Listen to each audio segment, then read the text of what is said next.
and that I'm inspired by them. And I'm inspired by the efforts that you described here today. But what I'm not inspired by are these numbers.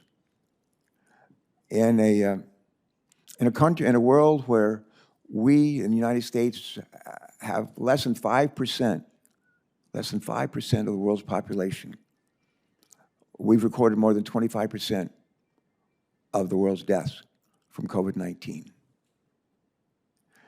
I have a friend, you ask me how he's doing, he always says, compared to what?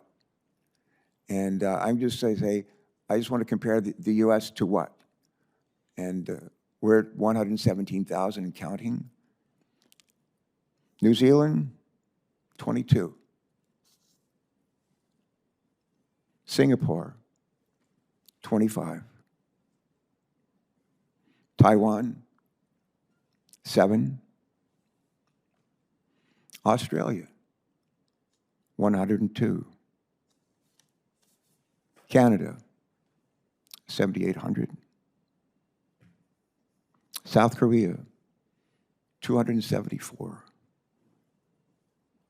Germany, 8,800. Japan, 916.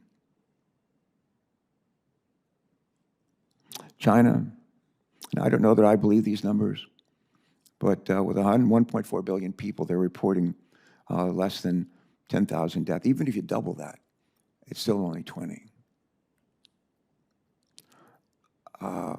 And the thing that I have a hard time getting my head around and understanding is how, by comparison, do our deaths, how do they reach these kind of staggering numbers by comparison to these other nations I've just mentioned? And I'm not a real partisan guy, but I'm just going to share with you what may sound partisan, but it's the truth. And I want to use these words from our president. February 28th, 2020, this is what he said. He says, it's going to disappear. One day, it's like a miracle, it will disappear. That was February 28th, 2020. March 6th, the president's words, anybody that wants a test can get a test. That's what the bottom line is. Really? March 6th? Here's March 10th.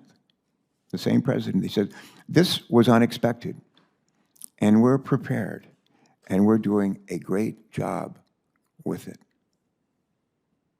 And he added, and it will go away. Just stay calm, it'll go away. March 24th, we've never closed down the country for the flu, so you can say to yourself, what is this all about? And May 20th, when you say that we lead in cases, that's because we have more testing than anybody else. I don't look at that as a bad thing. I look at it as a badge of honor. That just flies in the face of the truth. You've been asked and handed an incredibly difficult challenge, incredibly difficult challenge. And if truth be known, it's because we were really late out of the starting gate, realizing what we faced and addressing it right up front, right up front.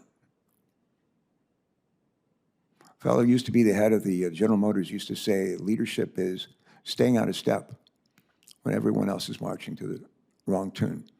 Well, the people that you have to lead have had to march a lot faster because of the lack of leadership that we had in February and March into April. So I just want to thank you for a Herculean effort to try to get us out of this crisis finally. And we're not there yet. But because of your efforts, we'll be there someday.